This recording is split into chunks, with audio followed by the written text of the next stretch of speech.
There are some lines of work where online harassment is, unfortunately, the norm, but you wouldn't expect chemical oceanography to be one of them.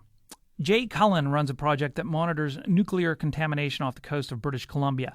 And since the nuclear reactor meltdown in Fukushima, Japan in 2011, Mr. Cullen has been a busy guy. And since he started blogging about his findings, the blowback has been big and hateful. We reached Jay Cullen in Quebec City. Mr. Cullen, why did you start blogging about the Fukushima disaster in the first place? Well, given my training in oceanography as a chemical oceanographer, both my family and friends, extended family, were asking me questions following the meltdowns at Fukushima in 2011. And I started to realize that there was a lack of quality information available to the public about what the international scientific community was finding about the disaster. What kinds of questions were they asking? Well, specifically, people living in Victoria wanted to know how much risk there was to their health and their family's health, whether it was safe to be in the ocean, whether it was safe to consume fish from the Pacific. And even people contact me suggesting that they would leave Vancouver, Victoria for parts in the interior of the continent, or in fact, some people suggested they might even move to South America. And did you, when you heard that, the concerns, did you think, well, maybe there's something to this, or did you, before you tested it, did you find that there was any substance to what they were fearing? Looking at what the international scientific community had been measuring and what they had been reporting in the peer-reviewed literature, which is sometimes behind paywalls that are quite expensive to access, or in technical language that's not easy to access either, that information really wasn't getting through to people. That was determining what the risk was and what the scientific consensus was. Just wasn't known really to the average person on the street. And what did you find? Well, what I found in looking at what colleagues of mine, in fact, had been measuring both in the Western Pacific close to Japan, and certainly what Health Canada and Department of Fisheries and Oceans had been finding through their own monitoring efforts that began immediately after the disaster. The levels that we were seeing, both in terms of atmospheric transport to Canada, releases to the atmosphere from the Fukushima site, and then what was predicted to happen and what we were seeing offshore in terms of seawater contamination, those levels really aren't reaching the sorts of concentrations that are likely to affect the health of the marine ecosystem or people living here in Canada. Did you find that there was mostly a consensus on that there really wasn't much of a threat of nuclear contamination on the coast of BC? Well, contamination itself is inevitable. There's no argument that the ocean is contaminated from Fukushima. The question really becomes what the levels that we measure in the environment and in organisms mean for the impact on their health.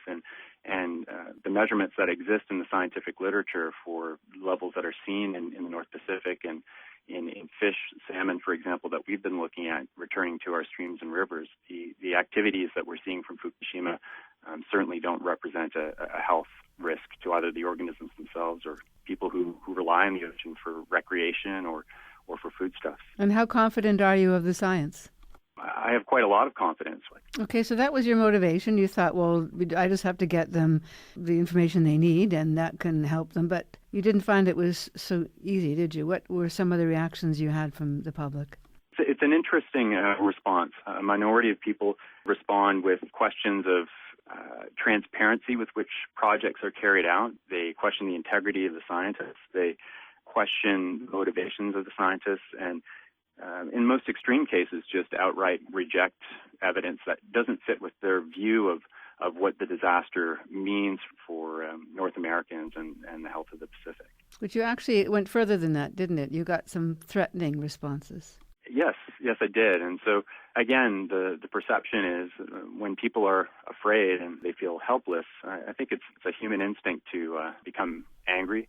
And I definitely experienced some of that anger. Like what? What, for instance, for example, what did you get?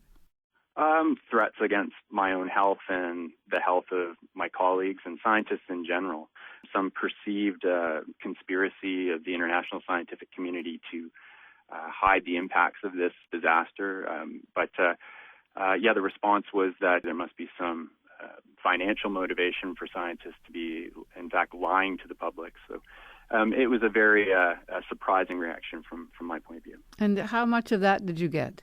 Significant amounts. It's been ongoing since about 2012, late 2012, and On the one hand, I appreciate the desire for the truth, for quality information, and these individuals at base, I think, are motivated by that longing for quality information. But on the other hand, it really highlights for me a lack of scientific literacy in the public. And in fact, a lot of people are unable or not really equipped to determine or to determine between pseudoscience and actual science.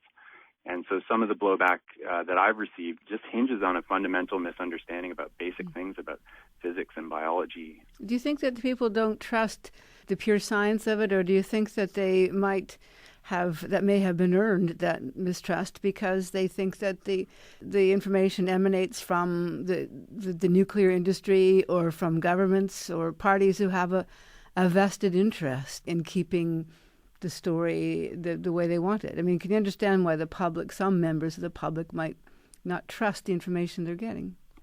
I do understand. And in this particular case, it really is kind of a perfect storm of a combination of factors. You have large international government science, a large economic force in terms of nuclear power generation, and you've got ionizing radiation. So whenever the public thinks about things nuclear, and you combine that with government and science, there's sort of a natural distrust. And communicating risk specifically about ionizing radiation in the environment is fundamentally challenging because of that combination. So I do appreciate that there are scientists in the past who have misled the public.